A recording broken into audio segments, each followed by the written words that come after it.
In practice, what's become apparent is that we still huddle together in groups that confirm our existing beliefs. Now, for companies who want to sell us things, manipulating that little aspect of our psychology means massive financial returns.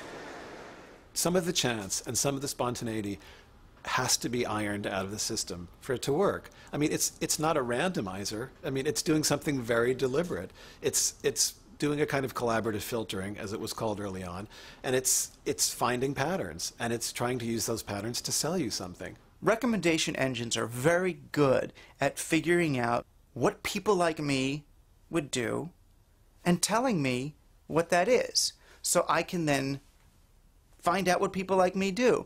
I can become much more like a person like me. We are 100% about trying to improve our consumers' enjoyment of movies. And we help them get the movies that they're going to laugh at most, cry the most, love the most.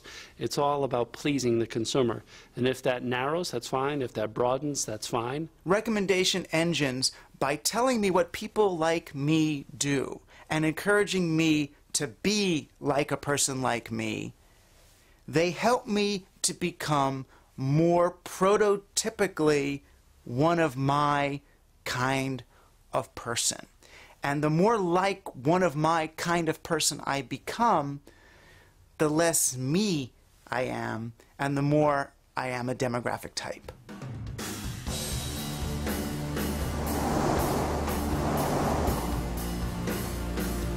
It may be too early to judge the long-term cultural impact of recommendation systems, but I feel that there is a deeper and more pressing concern about how we pay for a free web and our massive use of online retail. We are actively contributing to vast databases of information about ourselves. 16 years of web commerce has utterly transformed what privacy means in the 21st century.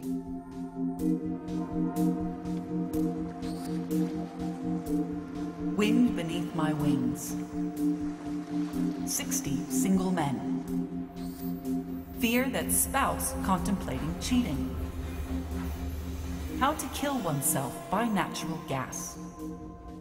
Numb fingers. Dog that urinates on everything. Foods to avoid when breastfeeding. These are real people's intimate thoughts. Just a tiny fragment of searches made anonymously by people who believed that they were using their computer in private.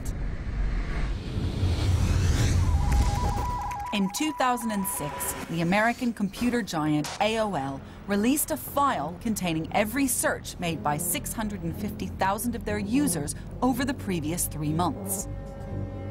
Each user was identified only by a numerical code. But one journalist at the New York Times was concerned that these outwardly anonymous searches in fact were so personal that they would reveal the identity of the searcher. How long would it take to unmask them? One kind of popped out at me, I think in part because it had a lot of searches that were obviously local searches, like, you know, landscapers in Lilburn, Georgia was the one query. And that's not something you're going to look for if this is some town, you know, across the country from you. Chances are you're looking for a local business. The user was known only as number 4417749, and this person's searches soon became much more intimate. There were a lot of searches for medical ailments, you know, effects of nicotine.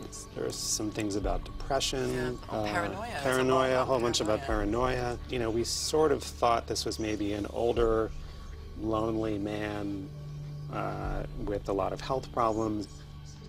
David was honing in on his prey. Along with the regular searches of businesses in Lilburn, Georgia, a lot of searches also revolved around the surname Arnold. I went onto an online phone book and looked up people with that name. There were 11 of them. One of them lived on Shadow Lake, and I went back and looked in the search queries. It said Shadow Lake subdivision, Gwinnett County, Georgia. I said, you know, that's got to be the person. After just a few hours' work and using nothing other than the searches and the telephone directory, David had identified his target. She was a 62-year-old woman called Thelma Arnold. she was pretty shocked and angry about this. She said, you know, I had no idea someone was looking over my shoulder. You know, this is like my whole life is on here. Thelma explained that many of the searches for medical information were not for her, but for her friends who didn't have access to the internet. People are just typing in questions that they would probably never ask another human being, and yet, you know, here they are at their computer, and they think that the internet is the source of all knowledge, and they have no idea that anyone is recording this stuff that they're searching for.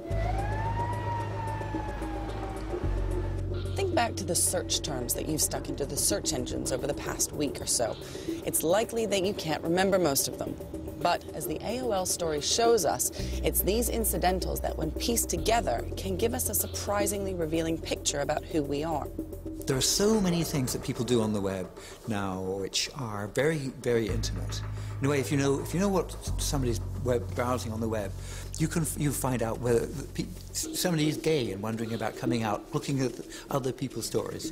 Somebody belongs to a religion that really is very different from the one around them. There are all kinds of very, very sensitive things that people do on the web. This massive ability to communicate with other people all over the world, this massive ability to access all kinds of information and services and so on, all of that positivity has a dark side.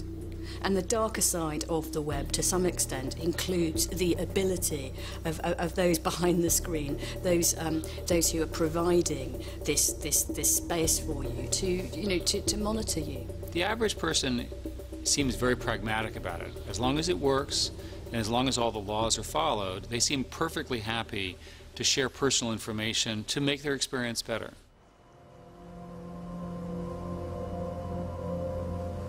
Eric Schmidt is right. We consumers of the web voted with our feet. We're complicit in the deal for free.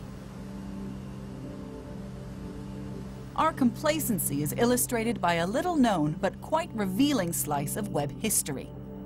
In 2005, a non-profit organization called the Attention Trust tried to reassert our ownership of data that we put on the web.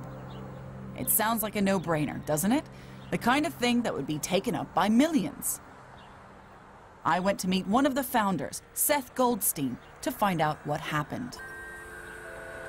There's all this attention data that we're producing now online. We're spending more and more of our time online. We're spending more of our time doing social things, you know, online. How can we claim ownership of it? So they created a piece of software that anyone could download and plug into their web browser that would automatically store a record of our activity on the web. Crucially, we owned this record, not the Attention Trust and not Google or anyone else, and only we could exchange it with others on our terms. The result? Well, very few took up the technology. Attention Trust failed. Do you think that we're perfectly happy in this trade that we're engaged in? I don't think people know how they feel about it. So when you say perfectly happy, it's like, well, they've looked at all the alternatives and like, no, I'm happy. I think if you say they're perfectly dumb about it, dumb and happy, or sort of happy and naive, yeah, that's probably more like it. It's just not that important to them right now. There's no clear cost. Are we simply sleepwalking into surveillance rather than thinking about the amount of information we give up on the web and how that might come back to us later?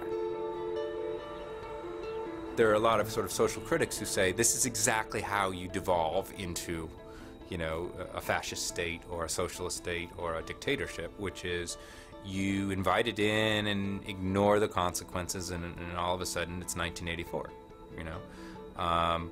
And I think there's some merit in that. An Orwellian future may seem a little far-fetched, but as masses of data about us is stored up on the web, the issue isn't so much who owns the data as who might own it in an unknown future.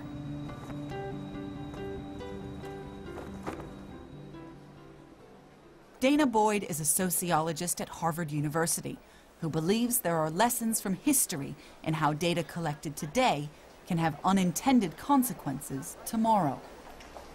There's been times in history where we've collected mass amounts of data without even thinking about how it would get used in the future, often for really good intentions. A good example of that is in the early 1900s, the Netherlands started collecting